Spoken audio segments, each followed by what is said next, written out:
Pengulangan model. Untuk mengefisiensikan proses modeling, maka konsep pengulangan model itu seringkali kita gunakan. Dalam penggunaannya kita sering mengasumsikan seperti software-software lain.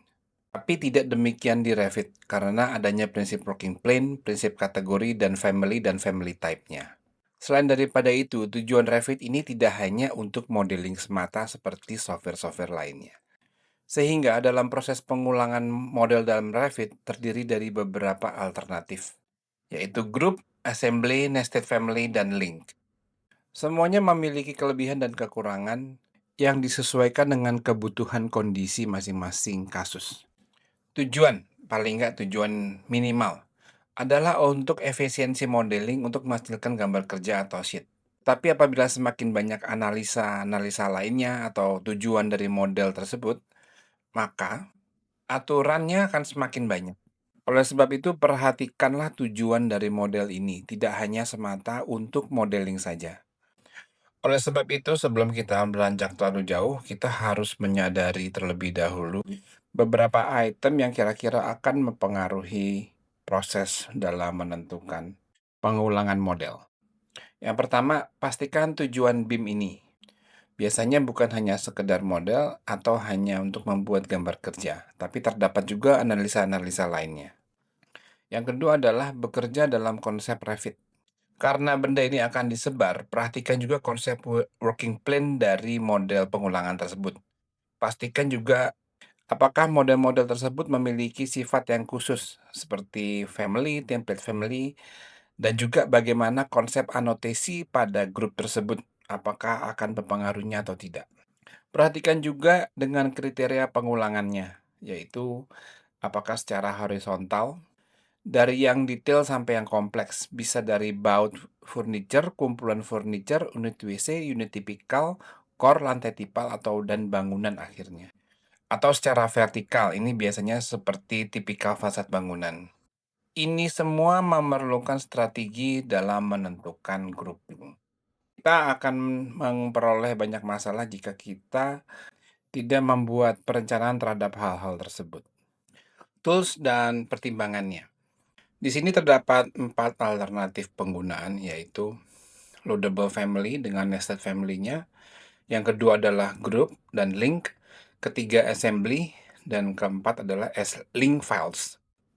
Dan pertimbangannya adalah yang pertama tuh dengan penggunaan working plane, pertimbangan kedua adalah jenis model yang bisa kita gunakan, ketiga adalah terkait dengan view dan annotation-nya. Untuk loaded family, working plan-nya itu dibuat dengan sangat jelas. Dan untuk jenis modelnya itu hanya untuk loadable family saja, nggak bisa untuk system family. Bagaimana dengan annotation yang terdapat dalam loadable family? Ini sangat terbatas, sehingga dapat diambil kesimpulan family ini dapat menyimpan annotation, tapi bukan tagging. Dan untuk group link, ini bisa digunakan dengan berbagai macam working plan, jadi working plan-nya ini sangat jelas. Jenis model yang bisa diolah itu bisa dua-duanya, yaitu system family, in-place family, dan juga loadable family. Dan untuk annotation-nya ini sangat baik sebab dia terintegrasi. Dapat menyimpan beberapa kelompok annotation berdasarkan view, terutama untuk annotation-nya. Sedangkan untuk assembly itu untuk working plan-nya itu nggak terlalu jelas. Sepertinya memang assembly itu dibuat bukan untuk dipindah-pindahkan. Sedangkan untuk jenis model, itu bisa sama dengan group, itu bisa untuk loadable family, system family, dan in-place family. Dan untuk annotation-nya ini sangat baik, tapi dengan tujuan tertentu, yaitu dapat menyimpan annotation berdasarkan kumpulan benda tertentu tersebut dari semua view, dan independen dari model utama. Link files. Penggunaan working plane dalam link files ini tidak terlalu jelas seperti assembly. Jenis model yang bisa digunakan ini hampir semua sebab dia berupa file Revit secara utuh. Jadi tidak hanya model tapi juga elemen 2D dan semua analisa lainnya. Sehingga berujung pada annotation yang bisa ditampung ini sangat banyak dan bisa sangat kompleks. Jadi kesimpulannya, kapan kita menggunakan assembly? Pada saat mau mendokumentasikan secara spesifik suatu kelompok elemen bangunan. Kapan kita menggunakan link? Pada saat pihak lain dapat mengedit benda tersebut tanpa perlu mengopen model utama. Ini sangat penting. Kapan kita menggunakan nested family? Pada saat kita tidak menggunakan sistem family. Jadi yang digunakan hanyalah seluruhnya loadable family. Kapan kita menggunakan group? Ini pada saat kita menggunakan kombinasi model. Dalam artian bisa model loadable family, system family maupun in place. Tetapi dengan view annotation-nya yang cukup baik. Bagaimana membuat benda yang dapat disebar di berbagai macam posisi dan benda tersebut tetap dalam kondisi baik dalam menyikapi lingkungan yang baru tersebut. Yang pertama, prinsipnya adalah hanya memiliki satu working plane dan itu adalah level. Semua benda yang ada sebisa mungkin memiliki working plane level atau ke benda di dalam grup tersebut. Dan yang kedua adalah dalam grup tersebut jangan terdapat datum, yaitu grid, level, reference line, karena benda-benda ini bersifat working plane. Dan yang kedua adalah benda yang dibuat hanya berorientasi ke dalam, inner hosted. Sketch-based model itu pick line jangan di-lock. Sebab apabila di-lock, dia akan membuat benda lain sebagai referensi terhadap benda tersebut. Dan benda lain tersebut belum tentu di dalam grup ini. Apabila terpaksa menggunakan hosted element, pastikan host itu ada di dalam dari grup. Tetapi akan lebih baik jika menggunakan hostnya adalah level. Hindari penggunaan model attachment, terutama untuk wall. Karena benda ini akan menjadi otomatis bereaksi terhadap benda di sekitarnya. Contohnya adalah attached top base atau detached top base.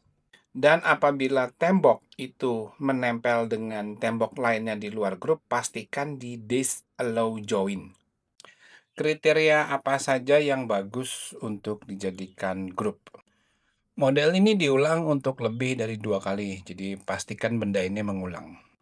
Biasanya unit tipikal itu WC atau kamar atau kor lantai. Terus model ini tidak hanya untuk mengandung informasi 3 dimensi, tetapi untuk 2 dimensi. Jadi mesti benar-benar disadari akan hal tersebut. Definisikan grup ini sesederhana mungkin. Jangan terlalu besar dan kompleks, sebab apabila terlalu besar dan kompleks akan sulit untuk mengontrolnya. Setelah kita melakukan grouping dan kadang-kadang sering kita menggunakan mirror atau rotate. Tetapi hasilnya seperti tidak yang diharapkan. Jadi seperti ada anomali. Kenapa? Terutama ini untuk mirror dan rotate, terutama untuk benda-benda yang memiliki host family face. Ceiling, hosted, lampu kadang-kadang tuh suka berpindah. Jadi move ke atas atau dan ke bawah untuk memastikan tidak breakdown. Dan untuk mirror, perhatikan benda yang tidak bisa di mirror. Contoh adalah benda-benda yang menggunakan tangan kanan atau tangan kiri. Pada saat kita merotate, kadang tuh suka pecah bendanya, terutama terdapat 2 benda di host ke benda yang sama. Solusinya, benda yang sebagai hostnya itu harus di-slice dengan jumlah benda yang di hostnya. Biasanya ini untuk wall. Apabila terdapat muncul message fix group, ini seringkali tidak menyelesaikan masalah yang ada di grup. Agar sistem grup ini menjadi lebih baik dan lebih terkontrol, maka ada beberapa item yang harus diperhatikan sebagai kebiasaan. Yang pertama adalah penamaan grup ini harus deskriptif. Edit posisi acuan ini tidak harus di tengah itu default. Itu bisa kita atur di ujung, di atas, atau di bawah sesuai dengan kebutuhan.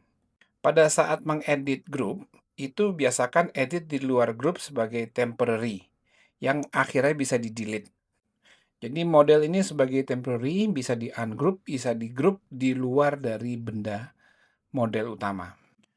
Untuk penggunaan nested group atau grup dalam grup, jangan terlalu banyak, buat sesederhana mungkin. Harap diingat, grup ini bisa di-schedule karena termasuk kategori sendiri. Ini termasuk dalam assembly.